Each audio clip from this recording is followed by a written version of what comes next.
In this video, we're going to look at how sentence structures can be used to help you write clearly. So why is sentence structure so important? Sentence structure is the foundation of clear communication. Perhaps more than any other grammatical mistake, faults in the foundations of the sentence structure can lead to a breakdown in communication. Moreover, a limited use of different sentence structures or very simple, very short sentence structures consistently can result in poor style. A confident and appropriate use of a variety of sentence structures with accurate punctuation is one part of a sophisticated writing style. So we're going to look at some of the main types of sentence structures. There are three main types that we're going to look at in this video: simple sentences, compound sentences, and complex sentences. Simple sentences, as the name suggests, are very simple, but I think it's a useful starting point to help us to build up as we look at the more complex sentence structures. So a simple sentence contains one independent clause. An independent clause is something that can exist by itself. It must have a subject and a main verb. And by a main verb, not just any verb, it has to be a main verb. By a main verb, I mean a verb that can will change in terms of person, like I jump, he, she, or it jumps, or in terms of time. So with tense, it would change its form. So jump or jumped in the past tense. It's really important to be clear that participles like jumping, the present participle, or jumped for the past participle don't count as main verbs in themselves, and you need a separate main verb, like is jumping, is would be the main verb. Okay, so these parts of the sentence parts of the independent clause, usually come in a certain order. You have your subject and your verb, and then you may also have an object and an adverb, which is the time, the place, or the way in which something happens. If you give those out of order, for example, if you put the adverb first, then you'll have a comma after it before the subject to indicate that the sentence structure has been altered. To change your independent clause into a simple sentence, you just add a capital letter and a full stop. That's the only difference between an independent clause and a simple sentence. Now, building on that, we'll look at compound sentences. Compound sentences are two of the independent clauses joined together. You could at any point separate them into two simple sentences by just putting a full stop there. There are three ways to join independent clauses. The first way is a comma and the short linking words, which are sometimes called FANBOYS. This stands for, and, nor, but, or, yet, and so. The next method is to use a conjunctive adverb. I'm giving you that term just so that you can, if you want to find a fuller list, you can type it in Google and find a more complete list. These ones, you've got your first independent clause, then you have a semicolon, then your conjunctive adverb, then a comma, and then your next independent clause. And examples of conjunctive adverbs are therefore, additionally, however, moreover. You could use these words to start a sentence if you wanted to. So if you wanted to separate two independent clauses, you could put full stop and start the sentence with however. The third method is that you can use a semicolon when the two independent clauses are very, very closely related in terms of their idea. It's not one to overuse. It's not used very regularly, but it is another way that you can use when the ideas are very closely related. So the next type of sentences we're going to look at are complex sentences, and this has an independent and a dependent clause. So in this case, we can't separate them into two separate simple sentences because the dependent clause, as the name suggests, it can't make a sentence by itself. It's dependent, it has to be joined to something else. So it has to be joined to an independent clause. Dependent clauses start with a subordinator. So that's words like when, while, after. Again, I've given you the terms so that you can search for more of those words on Google. It's really important to be clear about the difference between your conjunctive adverbs and your subordinators, because the subordinators do change a clause to make it dependent.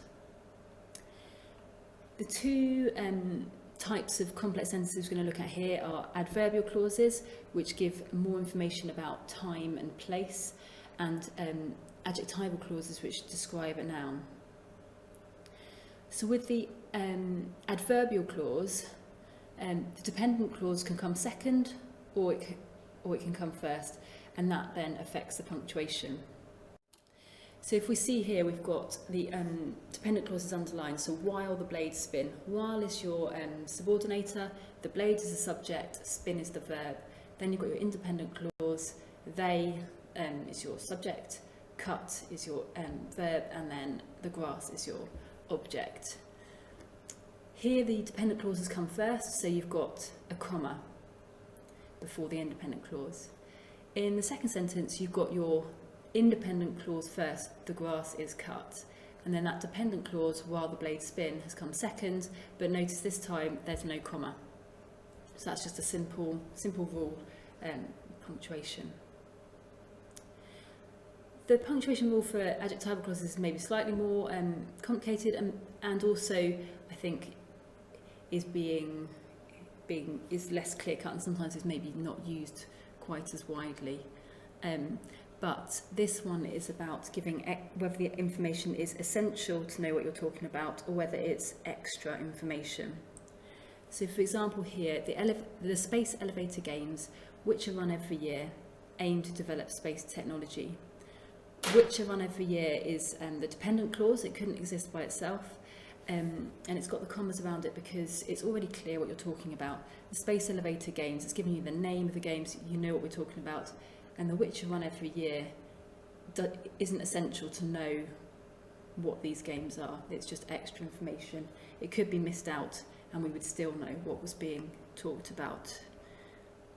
In the second sentence though, the games that develop space technology, we've not got the commas here because that develop space technology is essential to know which games we're talking about. If we just had the games, it could be any games. It could be the Olympic Games, it could be board games. We don't know which games we're talking about. So that developed space technology is essential to know which games we're talking about, and therefore we don't have the commas. Both of these types of complex sentences can be used in a reduced form using participle phrases sometimes. So the first example, we can see the adverbial clauses can be reduced. The dependent clause can be reduced. So we've got while the blades spin, which is the dependent clause, has been reduced to while spinning. The present participle spinning has been used because the original clause was written in the active, not the passive. If it had been in a passive, then it would be the past participle would have been used. Notice here that we've been able to reduce it because the subject in the dependent clause is the same as the subject in the independent clause. The blades and they're the same subject, so that's why it has been possible to reduce it. So the final sentence we've ended up with is while spinning, the blades cut the grass. In the second example in this section, we haven't been able to reduce it because the subjects aren't the same. The grass and the blades, they aren't the same thing, and therefore we can't use a reduced form. We can do the same thing with adjectival clauses. So you can see here the space elevator games run every year. This time the original was in the passive, so the past participle has been used. Now we're going to look through some examples of some common errors. So there are 4 examples here taken from the students' work. I suggest you pause the video to have a read of these examples and try and just have a little think about what you might change, and then I'll talk through them.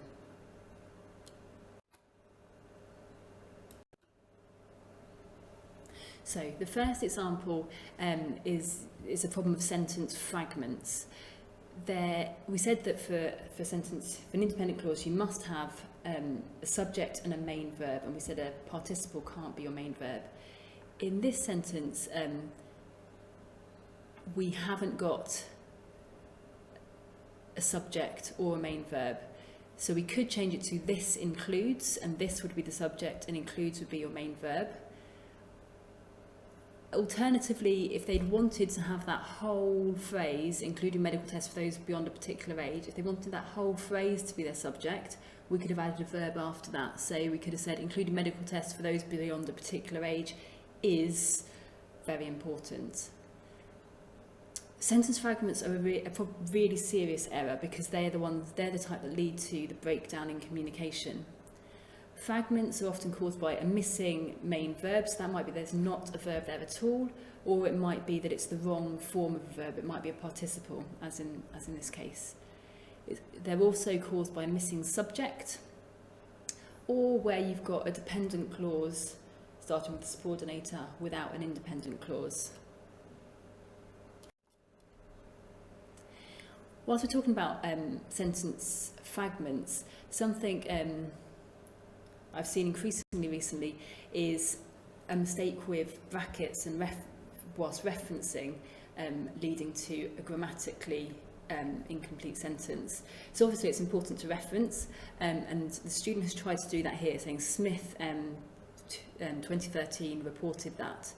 But when you put something in brackets, you're saying that grammatically it can be removed from the sentence. So here, although they've got the reference information, which is good, grammatically there is no subject. The sentence just starts with reported that. This could just be easily changed underneath with Smith reported this, and then just the year 2013 in brackets reported that, blah blah blah blah blah.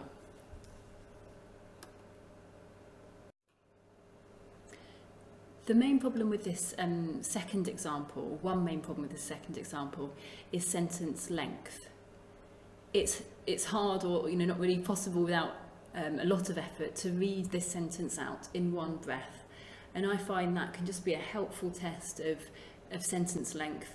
If you have too many repeated short sentences, or if you have very long sentences, it's hard to read and breathe, and that just gives a bit of a guideline. So the student here needs to find more places to break and to add more full stops. I think this often happens when a student has a lot of ideas they want to make, little points they want to make, and adding the full stop feels like really just cutting off that idea. And this is where ending a sentence with one idea and then picking up at the start of the next sentence with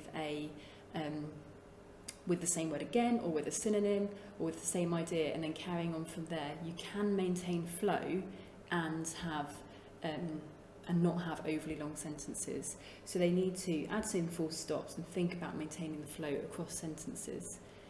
The other thing they need to do is look at making the sentences that they do have smoother and cleaner. So for example, in that first sentence you've got lithium-ion batteries even though they look promising. So normally you'd have the even though at the start of the dependent clause, but here they've got the subject first, then even though, then they've got they as the subject. But they in lithium-ion batteries is talking about the same thing, so it's unnecessary kind of repetition really. And what we could do is just have even though lithium-ion batteries look promising, they face some important problems, and get rid of that they and switch around even though in lithium-ion batteries to just make it a bit cleaner.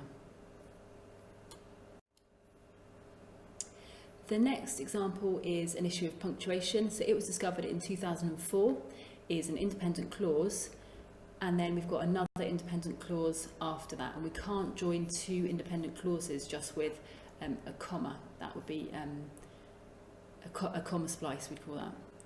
So you can see we can't join two independent clauses with a comma, we can't have nothing between two independent clauses, you can't have independent clause but and for just a small linking word and another independent clause, and you can't just have independent clause, comma, and a long linking word. What you could do is have two independent clauses joined by a semicolon if the ideas are very closely related, or independent clause, comma, but, comma, and, comma, blah, blah, blah. or if you want to use a longer linking word, independent clause, however, comma, independent clause. Again, you can see with this sentence that it could have been written more succinctly as well. So it was discovered in 2004. Up to its discovery, it was considered to be thermodynamically unstable. Grammatically, we could correct that by saying it was discovered in 2004, full stop, up until its discovery, comma, because that's the adverb coming before the subject, and then blah, blah, blah. But still, it could be improved, couldn't it? We don't really need discovery discovered, so we could just say, get rid of the first clause and replace that with, and then start the next one with, up to its discovery in 2004, it was considered thermodynamically unstable. Okay, then this last example, the problem is from a parallelism. Where you've got a list, you need to use the same form without. So the original sentence had Y graphene, so Y plus a noun, question word plus noun. The next one has what is, so question word and verb, and then the last one had description of. Okay, so we've had different form throughout. Now you can see how I've rewritten that to have Y graphene, so question word and noun as in the original, what this investigation, question word and noun, and how the tools, question word and noun. So if you've got a list, you've got to use the same form throughout. If you want to find more information on sentence structures, then I would really recommend Oshman and Hoag's book, Writing Academic English. Particularly, they've got in chapter 11, they've got a section on fixing common sentence problems, and they've also got some chapters just looking at each of the types of clauses in a lot more detail.